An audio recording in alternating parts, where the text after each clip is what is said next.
let's take a look at what's actually happened over the recent days.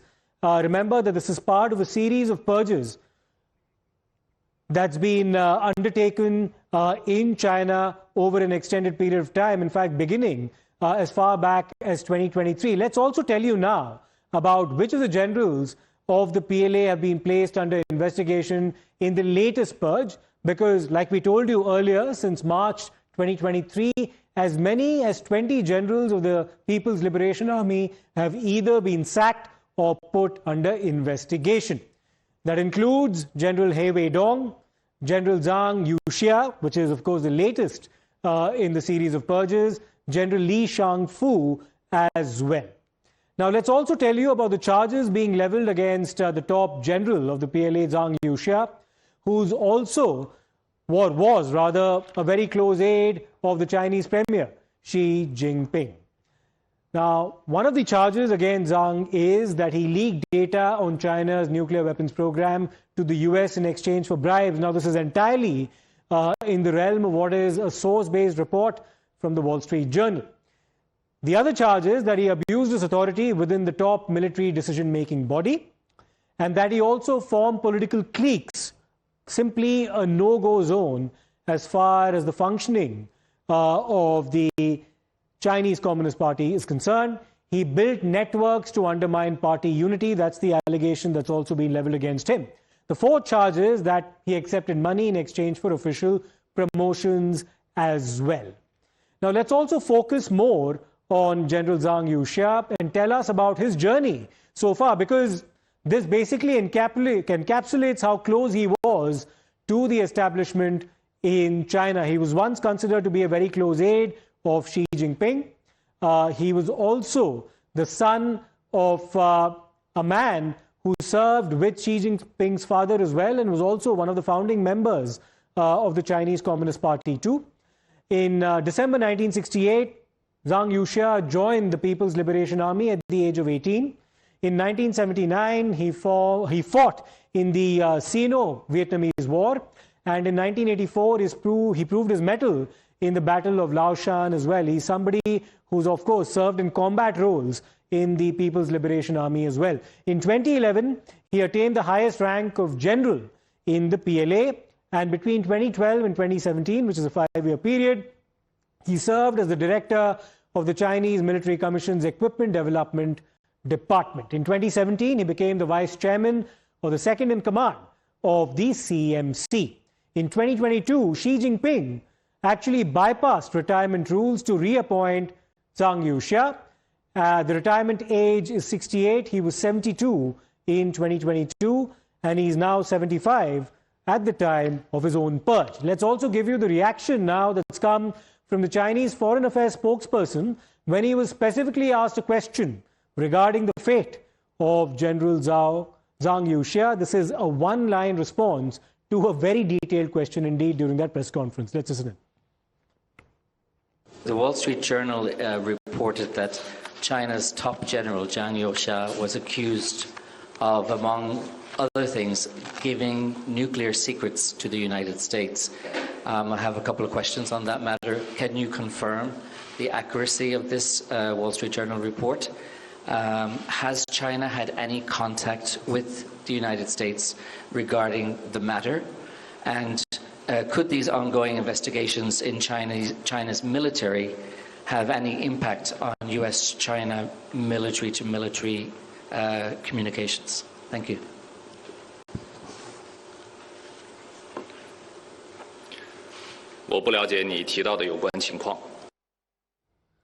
I don't have the information about what you said. So that was a one-line response from the Chinese Foreign Ministry spokesperson. Now let's tell you very briefly about the body exercising control of the People's Liberation Army, which is the Chinese Central Military Commission.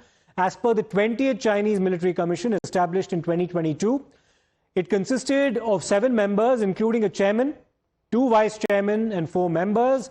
After 2 generals who've now been placed under investigation, the current status of the body of what was 7 members has now in fact come down to 2. Xi Jinping, of course, is the foremost among the people in that Central Military Commission. He calls the shots, and of course, he's still active. Now, let's take this across to our guests as well. We have Andrew Leung, international and independent China strategist, joining us, and also Pathikrit Payne, geopolitical analyst as well. Mr. Payne, I'll just come to you in a short while, but let's in fact go across to Mr. Leung first and foremost. Mr. Leung, many thanks for speaking to Times Now. What is your reading of what's happening in China? How believable is the claim that's been reported in the Wall Street Journal that General Zhang Youxia may have been responsible for leaking certain very sensitive military secrets to the Americans, but that apart, allegations of corruption also being leveled against him? What can you tell us about this latest purge in the Chinese military establishment? Of course, this is not the first time that President Xi has purged some disloyal and traitors, as it were, to the party and to the nation at the highest level. Think about the downfall of one of the 7 top leaders a couple of years ago. He was, that person was one of the top 7 members of the Bureau Standing Committee.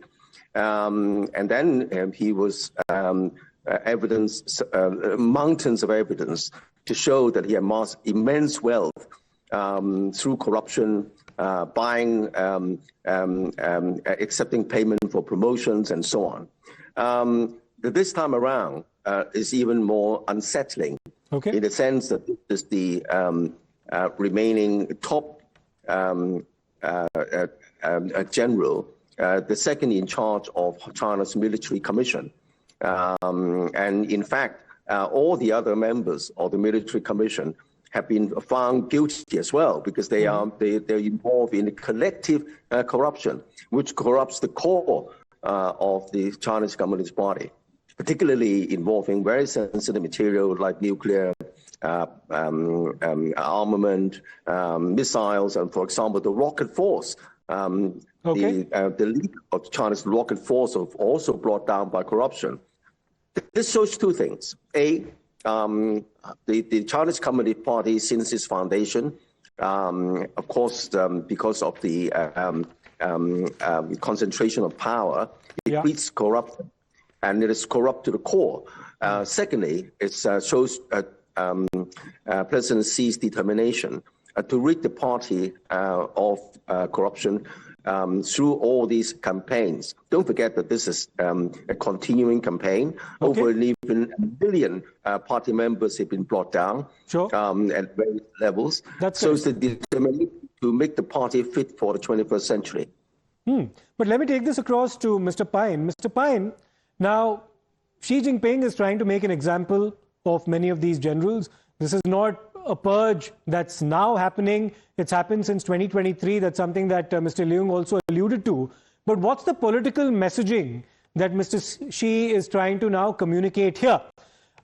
Is this just a case of corruption? Because corruption often is also used as a euphemism in China, Mr. Payne, as you would know, for indiscipline, for essentially challenging authority as well.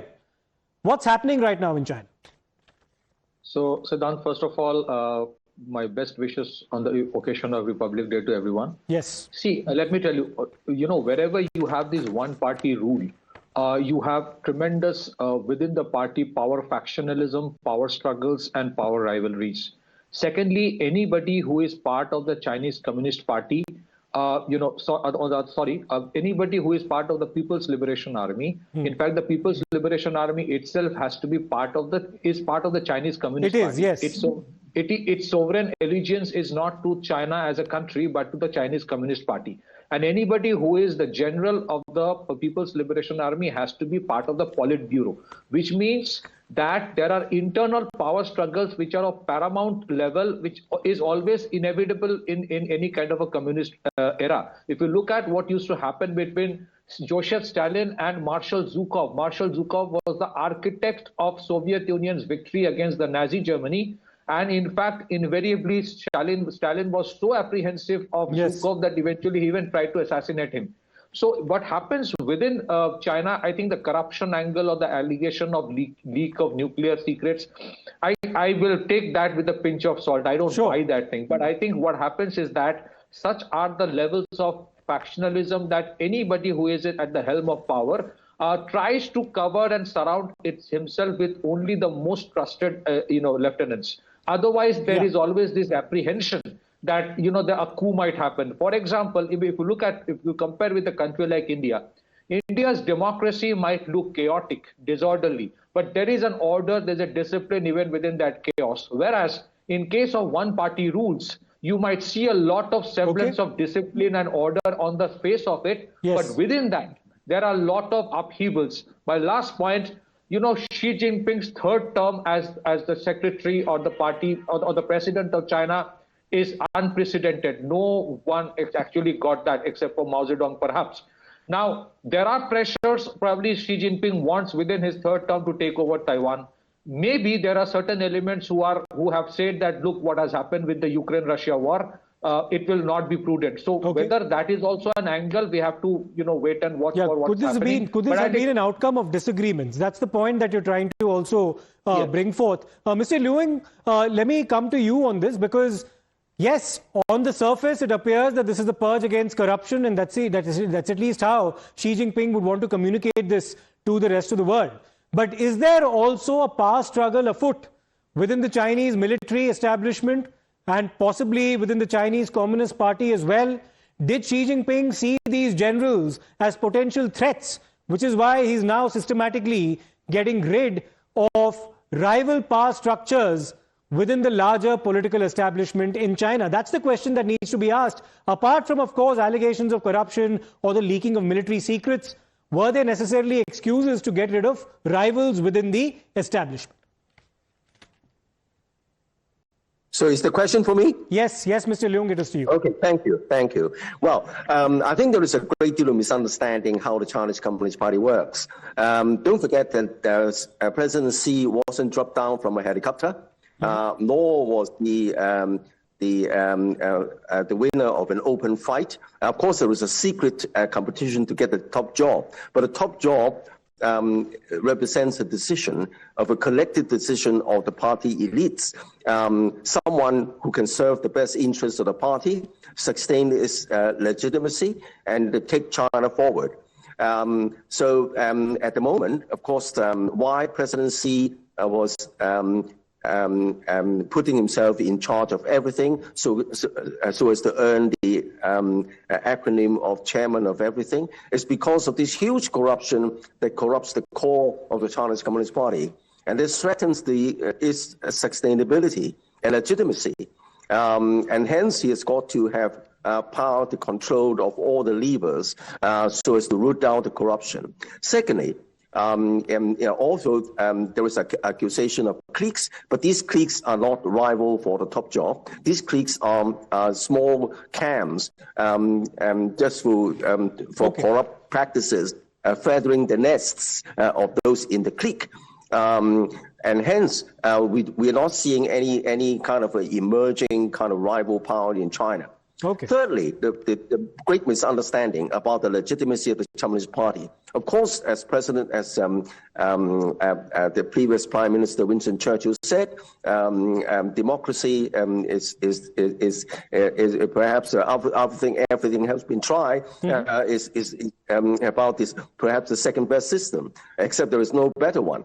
But on the other hand, even though there are lots of faults with the Chinese Communist Party, its legitimacy is sustained by transforming the lives of the Chinese people. And then, according to the Harvard Kennedy School study 2 years ago, and the Endowment Trust Barometer based in New York, they all point to the fact that amongst all the political systems in the world, including democracies like the United States and other countries, the support of the Chinese Communist Party ranks tops. So that's the legitimacy. But on the other hand, when you have set concentration of power, power corrupts, and absolute power corrupts absolutely. Well, that's always true. But that's what President Xi is trying to get rid of. Is he trying to get rid of that? That's the question that many are asking, because this also is being interpreted by many as an exercise in absolute power indeed. The purge that he has carried out. He'll, of course, claim that this is based on corruption, that this is based on lack of discipline within the ranks. But is that the actual reason why this purge has been undertaken is a question that many are asking. Mr. Pine, coming to you, you raised a crucial question about the timing of the action that Mr. Xi has now initiated. You equated this with some plans that he might have in mind in his third term, and that there might have been possibly resistance from within the ranks in terms of the execution of those plans. You referred to Taiwan. What else, Mr. Pine? No, I just want to say one thing to Andrew. No one denies the incredible contribution from the time of Deng Xiaoping, the kind of transformation that has come in China economically. No one denies that. No one denies that China's rise over the last 2 decades as the second largest economy. No one is questioning that. No one is questioning the unprecedented power of Xi Jinping. But the reality is that those power struggles do exist. And it has existed in every communist era, every area. Now, the issue of Taiwan is definitely there. See, I think there is one school of thought within China. And if you look at the chatter in the social media in China itself, that what President Trump did to Maduro, there is a chatter that I think China should also do that with Taiwan and go to the Frog Island, most probably that's the name of the island, and take over by hijacking the president and kidnapping the president. Probably there is another school of thought which is saying that, look, it's not so easy to take over. And I think it's pretty clear that within the third term of President Xi Jinping, he would want to, have a permanent legacy of himself by taking the one China policy to its final closure by acquiring Taiwan. Now, that has always been the plan. And I think there is a school of thought which still believes that right now United States is overstretched, over-engaged, and if that is the time they go for something, United States may not be able to defend Taiwan. If that is and probably there is another school of thought within China which is saying like, look, it's easier said than done. We might get entangled into a long-drawn war. Look at what's happening between Russia and Ukraine. So wherever you have these differences of opinions at the highest level, there are things, which happens. And of course, invariably, the president will say that, look, I am the final word. Well, Mr. Leung is shaking his head. Mr. Leung, what doesn't help China's case in this particular instance is the serious lack of transparency, which is why so much is left in the realm of speculation. Now, we can either take these purges at face value and say that they have everything to do with corruption, which is what the Chinese government would also have us believe, or we speculate over some of the other reasons that may have contributed to the actions that have been taken. Now, Mr. Pine might be suggesting here that this could possibly have to do with the resistance that may have been offered by certain generals vis-a-vis Mr. Xi Jinping's plan for Taiwan in his third term. Do you believe that could indeed be the case as to why these purges have been carried out? What's your reading of the Taiwan angle that's been introduced here, sir? Well, the dismissal of the remaining top general, the second chairman after President Xi himself, was not prompted by Taiwan, as I said, is by this continuing battle against the highest echelons, which are affected by corruption, threatening, amongst other things, national security. Now, as far as Taiwan is concerned, there's also a great misunderstanding in the Western rhetoric that somehow President Xi is going to seize this opportunity to invade Taiwan because President Xi did mention 2027. Well, hence, there lies in the greatest misunderstanding. President Xi did mention 2027, but as a target for the People's Liberation Army to get ready. Get ready means to mount an unstoppable military deterrence against any unilateral declaration of independence. It's not a target for action. Why? Because the preference, according to China's strategy, is for peaceful unification, which was enshrined in 3 white papers. The last coincided with the Nancy Pelosi provocative visit to Taiwan. And I'll explain how peaceful unification is going to be achieved by 3 strategies. The first strategy is military deterrence, as I explained. Secondly, is diplomatic and economic isolation of Taiwan. Very few countries now recognize Taiwan. Thirdly, most importantly, by people. So you're trying to say let's not read too much into the Taiwan angle as far as the latest round of purges is concerned. I'm sure Mr. Pine might disagree, but Mr. Pine and also Mr. Leung, thank you very much for your perspective on this evolving debate. Your insights, of course, always very valuable indeed. Are we supposed to take these purges at face value, or is there more to it than meets the eye? That's the question that people will continue to ask, given the serious lack of transparency that there is in the Chinese political establishment. Many thanks, Mr. Leung, and also Mr. Pine. We'll close the debate right here.